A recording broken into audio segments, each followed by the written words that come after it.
A way to familiarize ourselves with the Prophet ﷺ on a personal level can be by discussing his delivery of the Friday prayer, Salatul Jummah. I want you to imagine that you are in the Prophet's masjid in Medina on a Friday and you are waiting for him to ascend the pulpit, minbar, and deliver the weekly sermon. What state is your heart in? How excited are you to listen to him? And how are you going to be looking at him when he delivers the sermon? The Prophet ﷺ taught us to treat Friday like a special occasion. He is reported to have said, "This day is a festival that Allah has ordained for the Muslims.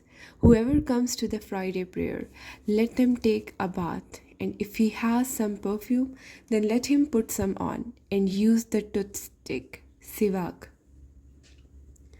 The Prophet ﷺ would ensure that he implemented these pieces of advice himself.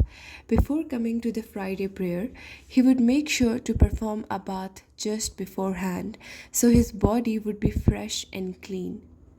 He would put on his best perfume and ensure that it was applied on every part of his body.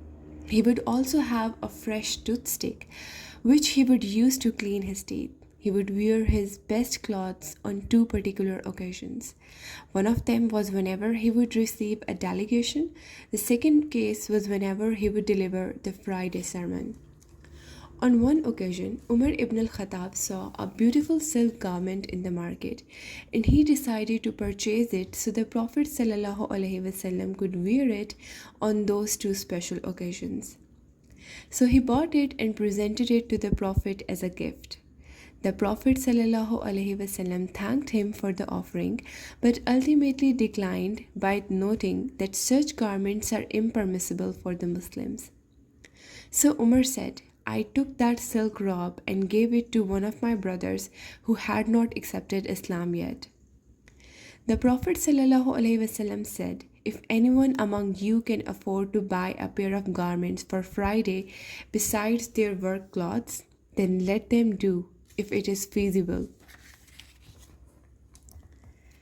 After entering the masjid on Fridays, the Prophet ﷺ would ascend the pulpit and then give his greetings to the congregation. He would then sit with the staff in his hand. Then Bilal radiallahu anhu would stand and give the call to prayer, azan. People in that time would not prioritize sitting near or against the walls, which is commonly done today. Instead, they followed what was prescribed by the Prophet ﷺ. Attend the sermon and sit close to the Imam, for a man keeps himself away until he will be left behind at the time of entering paradise, though he eventually enters it. While it is true that people should gather around and get as close as possible to the Imam, this does not permit one to cross over or around people. When people try to do such things, the Prophet ﷺ would order them to desist from doing so and instead ask them to sit in their place. On one occasion, the Prophet ﷺ had started delivering his sermon, and a man entered the congregation and tried to cross through the lines of people to get closer to the Prophet. The Prophet ﷺ noticed this and addressed the man by stating, "Sit down, for you have both harmed the people and come late." What is immensely fascinating about the Prophet is that during the sermon, he was able to carefully observe the state of the entire setting and congregation and would take measures if the circumstances called for them.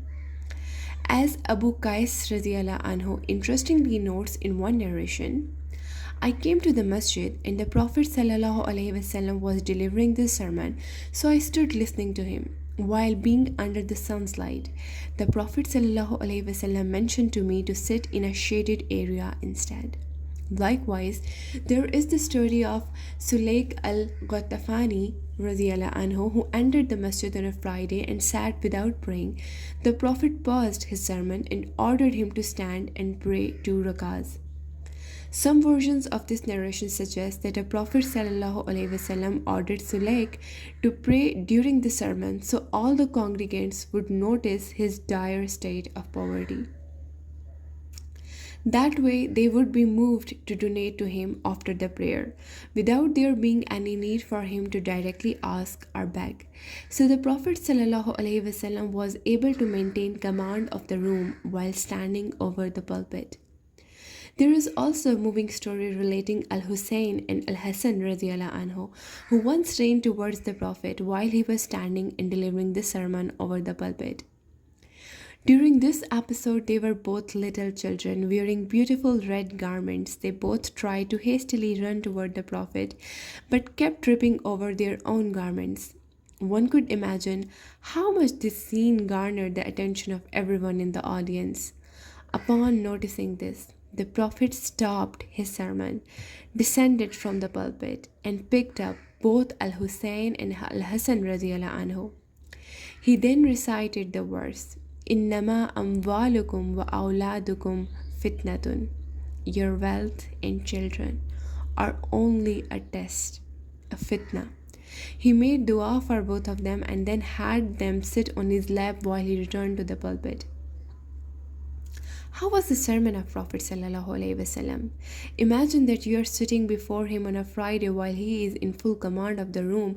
You will undoubtedly be in full awe of him, as the Prophet would be in his best appearance, while wearing the most beautiful of clothing. Furthermore, you will likewise be moved by his firm reminders regarding life and death. There is a very fascinating narration from Hisham radiallahu anha, the daughter of Al-Haris ibn Numan, which pertains to the issue.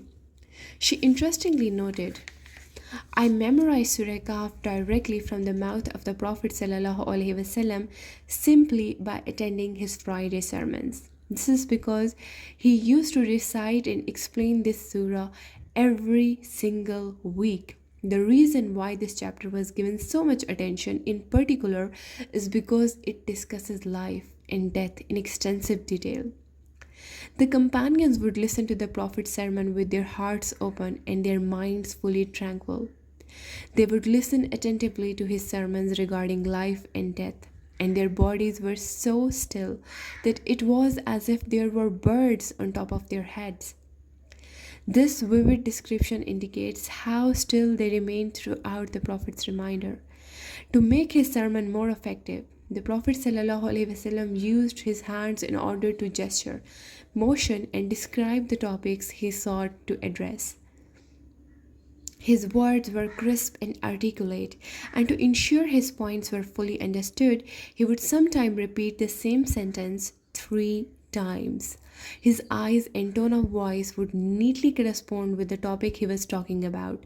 For instance, if he was speaking about something pleasing which included happiness, you would be able to detect emotions denoting cheerfulness from his tone and eyes.